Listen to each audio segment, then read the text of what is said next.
Alright, in 4.7 we're going to talk about Newton's method. So chapter 4 has all been about some of the applications of derivatives, and so we've talked a lot about maximizing and minimizing functions, and in the previous section we talked about rectilinear motion, so the idea that the velocity and acceleration are just the first and second derivatives respectively of the position function.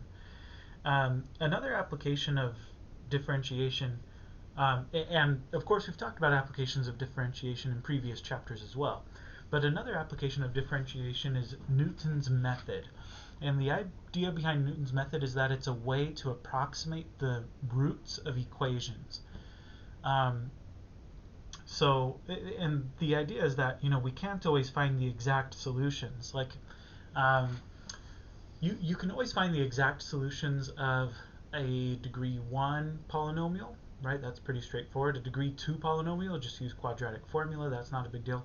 You can do the same thing with degree 3 and degree 4 polynomials, although they're the formulas are they're much more tedious than the quadratic formula. But when you get to a degree 5 polynomial, it's actually not possible to always solve those ones. It's not always possible to solve or to find the exact solutions to a degree 5 polynomial. So we need a different approach. And then of course you have non-polynomial equations. Like you could throw some trig in there, some logarithms in there, right? And then it would be nearly impossible to solve algebraically and find exact solutions to those. So what we want to do instead is we want to be able to approximate them. And we've talked in way back in section 1.5, we talked about one method for approximating solutions, and what we did in that section is we used the intermediate value theorem. Well, Newton's method is another way to approximate solutions to equations, and it converges to the answer much more quickly than just using the intermediate value theorem does. So here's how Newton's method works. Suppose that we're trying to find the root r of this equation f of x equals 0. And then suppose that we have some initial estimate for r, and we'll call that initial estimate x1. Now, how did we get that estimate?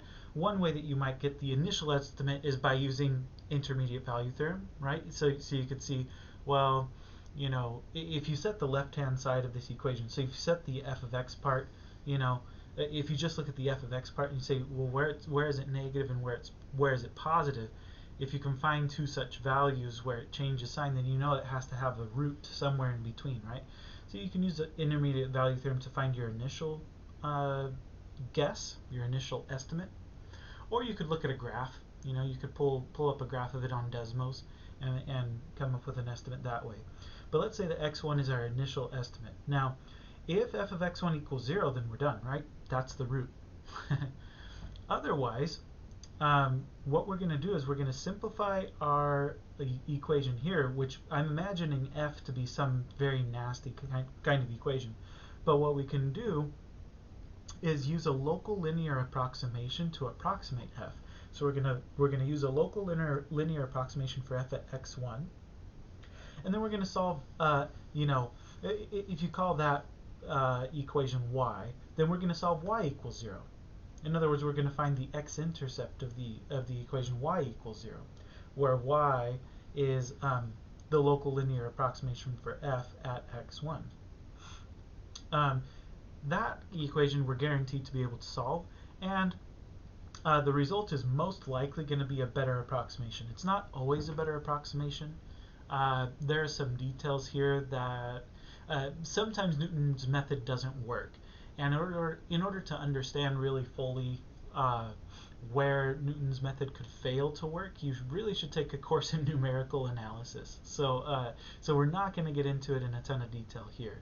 I might point out, I'm going to look at this in Desmos here in a second, and when I do, I might point out to you some places where Newton's method could go wrong. But most of the time, yeah, the x-intercept of the local linear approximation is going to be an even better approximation than x1 was, and so we'll call that approximation x2. Okay, but I want to look at the first iteration of this process in Desmos so that you maybe get some sense for what I'm talking about. So let's say that this is our function, and in fact this is the function here. It's cosine x plus x squared minus 5. So it's kind of a nasty thing, and if we want to figure out where that is equal to 0, in other words, if we want to approximate the x-intercepts, well, one thing that we could do is we could say, well, it looks like the x-intercept is pretty close to 2. So I can set my initial estimate at 2.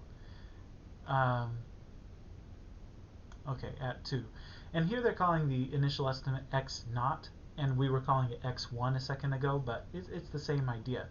So, so x equals 2, that's going to be our first guess. Obviously, it's not dead on, but it's close enough, right? Now, if we find the local linear approximation to this black curve at x equals 2, then we get this straight line here. This would be the local linear approximation to the black curve at x equals 2. And if you look at what the x-intercept of that local linear approximation is, it's really, really close to our root. Right? In fact, I'm going to zoom in a little just so that you can see that it's not exactly the same, right? So this is going to be x2 now, right? So this value here is x2. Okay, it's not quite the same as the root of the polynomial or of the equation that we're looking for, but it's closer, right? It's much closer. Okay, so okay. So we get our second approximation by looking at the x-intercept of the local linear approximation. So then we could do the same thing to find an even better approximation, right? We can find the local linear approximation at x2 and then find the x-intercept of that. So in other words, we could plug the point x2, 0, this x-intercept, into the local linear approximation that we got up here, and this is what you'd end up with.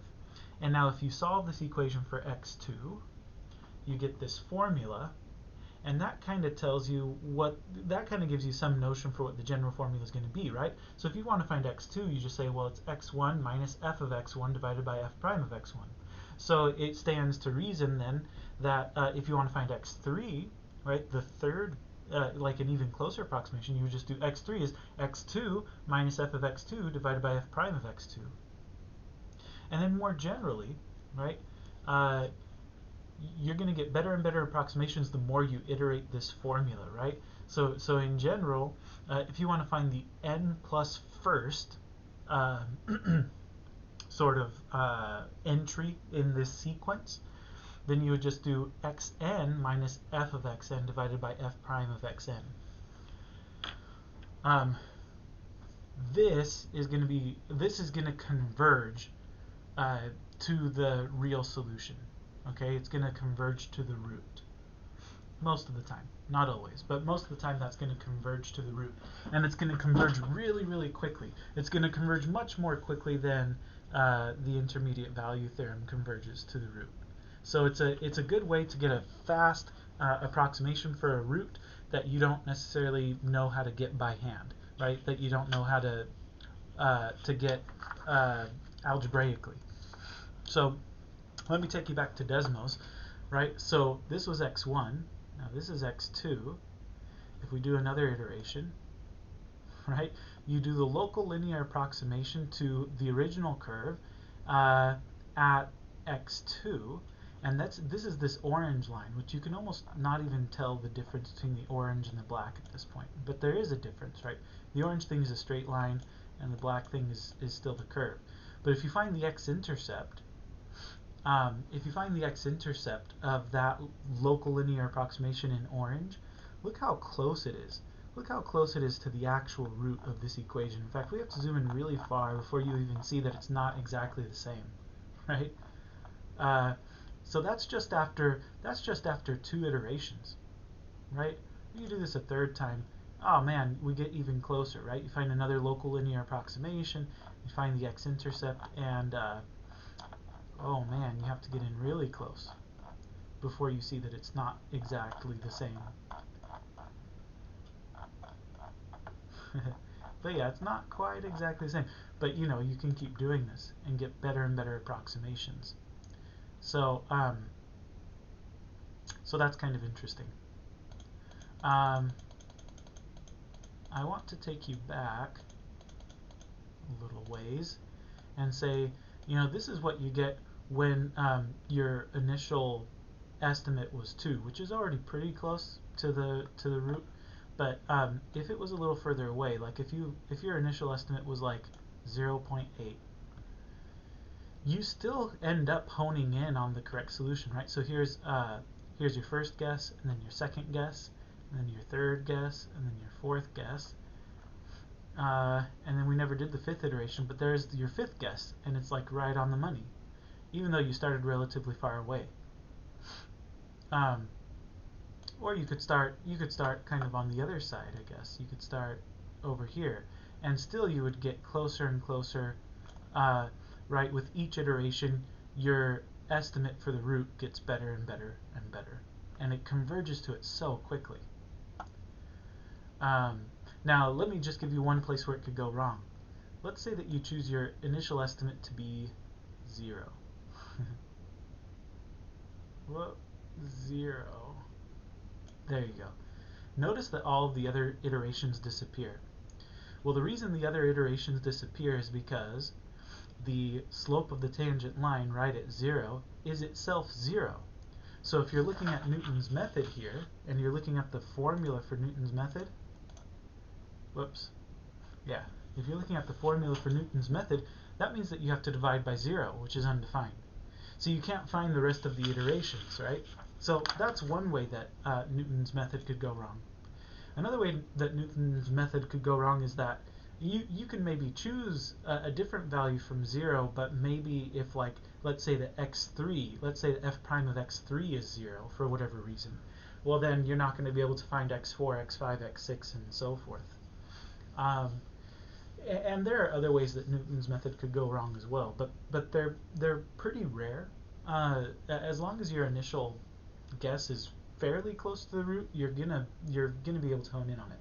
Oh, let me mention one other way. So, like right now, we've been trying to approximate this root here, and as long as you're, you know, kind of on this side of 0, you're going to be able to approximate it pretty easily. But watch what happens if you get too far away from it, then suddenly it starts to approximate this other root. Okay? So that's another thing that could go wrong. You might accidentally skip over a root entirely and end up approximating a different root that you weren't even thinking about approximating in the first place. But anyway, let's take a look at some examples of actually chugging these numbers by hand. So let's use Newton's method.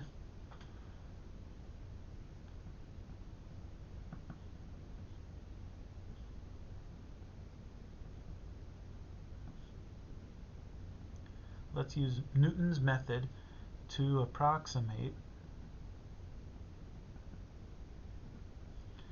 the real solutions of, and let's start with x cubed minus x minus 1 equals 0.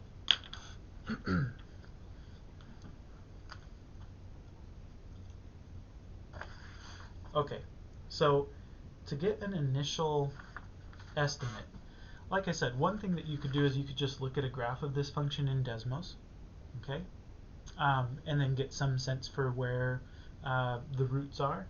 Another thing that you could do is you could just try to, like, think about two numbers where this part of the equation has different signs. So, like, if I plug in 0, for example, I know that I'm going to get negative 1. So at x equals 0, this function is negative. If I plug in 1,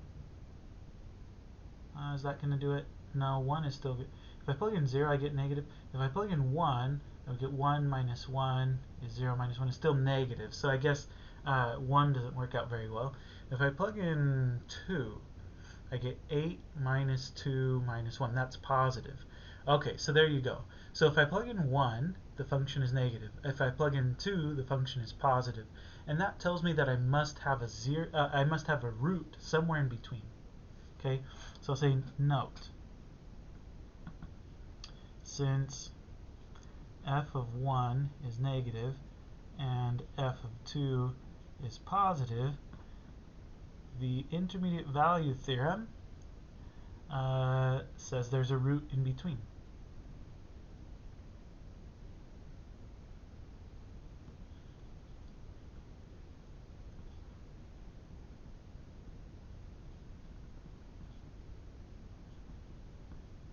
Okay, so I'm just going to take, you could use 1 or you could use 2, I don't know. I'm just going to go ahead and guess 1.5 right in the middle. So I'm going to say, alright, so my first guess, x1, I'm going to say 1.5. Now to get my next approximation, I'm going to use this formula, Newton's method, right? So if x1 is 1.5, then x2 is going to be 1.5 minus 1.5 over, f prime of 1.5. Oh, no, I'm sorry. I'm messing up here. x2 is going to be 1.5 minus f of 1.5 divided by f prime of 1.5. So let's see. F of 1.5 would be 1.5 cubed minus 1.5 minus 1. And then f prime of 1.5, I suppose I should take the derivative, right? So I should take the derivative here. So if f of x is x cubed minus x minus 1, then f prime of x is 3x squared minus 1, right? Okay, so f prime of 1.5 is going to be 3 times 1.5 squared minus 1. Okay, so that's x2. Let's plug that into our calculator and see what we get. I'm trying to figure out a way to display everything at once. Okay, so I'm going to do 1.5 minus 1.5 cubed minus 1.5 minus 1 divided by 3 times 1.5 squared minus 1. Okay, so that's about 1.34 whatever.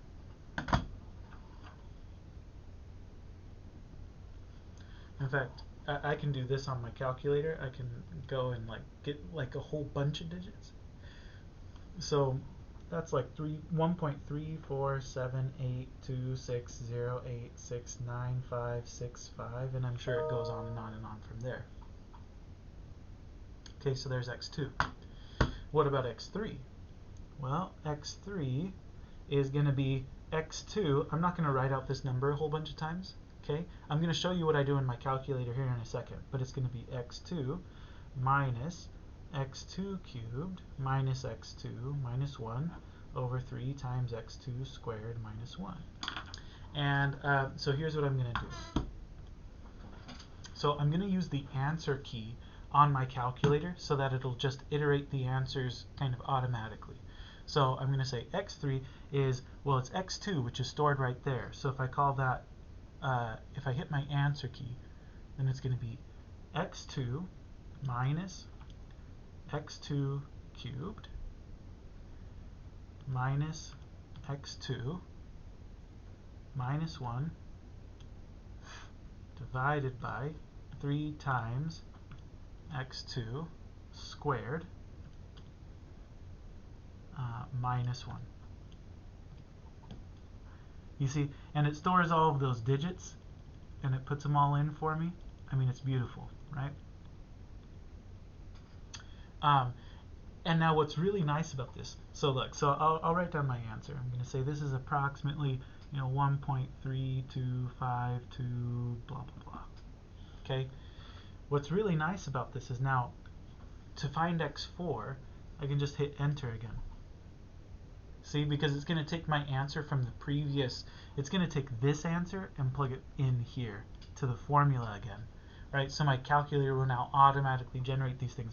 A lot of your calculators will do the same thing. I would venture to say probably most of your calculators will do this if you can figure out how to use your calculator appropriately.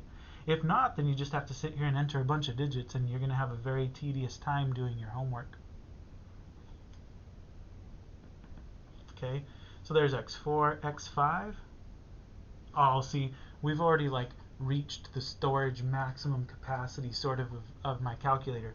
Although if I go back and compare what these actual things are, so this one would have been 1.3247181739991, and then x5 would have been, so it was this last one, 1.3247179572448. So you can see that it's you know, getting closer and closer to something.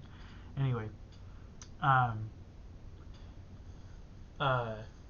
so I've erased my little formula, so I can't like keep going with it, I suppose.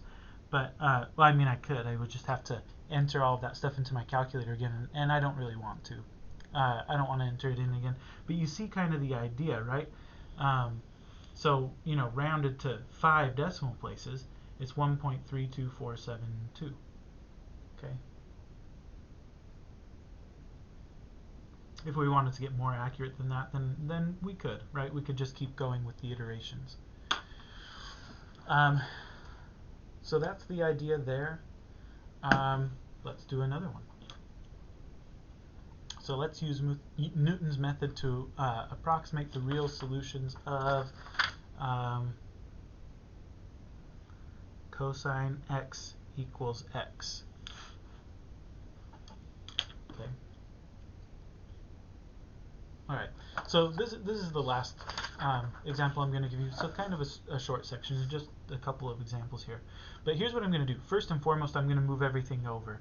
So I call this cosine x minus x equals 0. And then I'm going to say, you know, I'm going to call f of x cosine x minus x. And that would imply that f prime of x, derivative of cosine is negative sine. So it would be negative sine x minus 1. Okay. Now, the next thing that I probably want to do is come up with my initial guess. So I want to come up with an initial guess x1. Again, you could do this by just looking at a picture of the graph to get, you know, somewhat close. Or like you could use an intermediate value theorem, which is what I'm going to do. So just kind of by inspection. So if I plug in 0 for x, cosine of 0 is 1. 1 minus 0 would be 1. So it's positive. So I get a positive number when I plug in 0. If I plug in 1, cosine of 1 is, I don't know, it's something.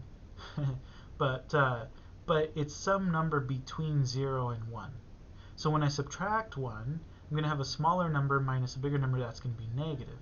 So if I plug in 0, I get a positive answer. If I plug in 1, I get a negative answer. That tells me that I have a root somewhere between 0 and 1. So maybe I'll write that down, like note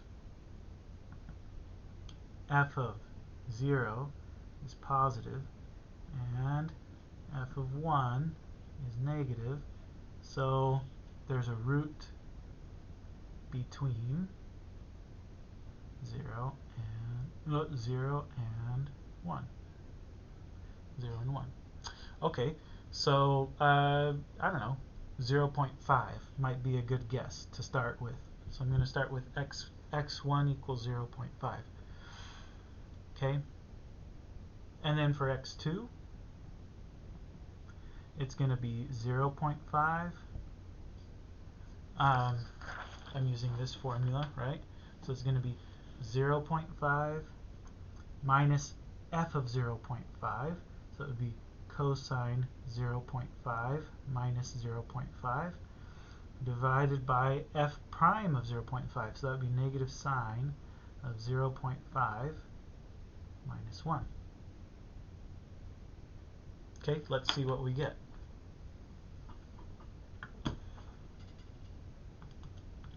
(0.5) minus cosine of 0.5, make sure you're in radians, cosine of 0.5 minus 0.5 divided by negative sine of 0.5 minus 1. Okay? So that's about 0.755222. Now if I want to find x3,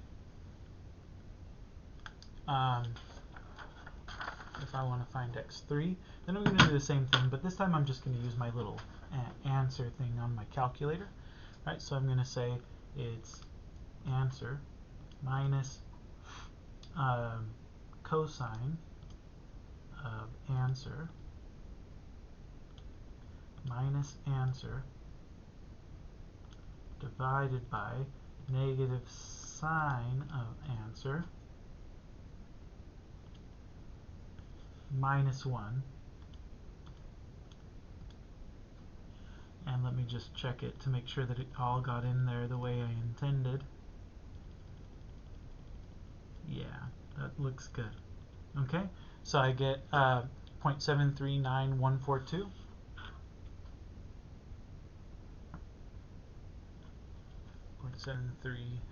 .739142. Okay, I can do this again. And I get 0.739085, and I can do it again. Oh, see, and then I've already reached my calculator's sort of decimal limit, 0.739085, so that's as good as it's going to get me. I could go back maybe and somehow I can change, no,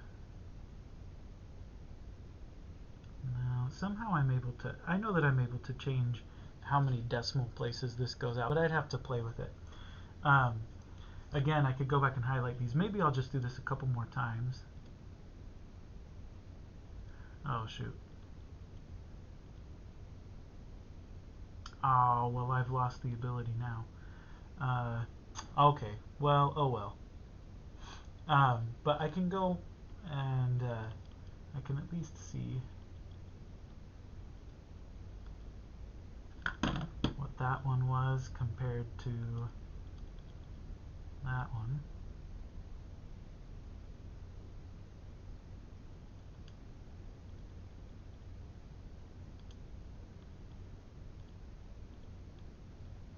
That actually was getting better, wasn't it? Anyway, but that's the idea, right? And so you can just keep hitting enter and enter, you know,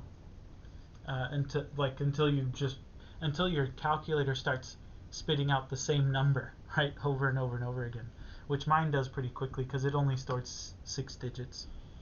I think I can change it to a 10-digit, but that's that. So that's all I have to say about Newton's method. So the approximation for our root, just to be clear, to 6 decimal places, it's 0.739085. So pretty cool. I like it.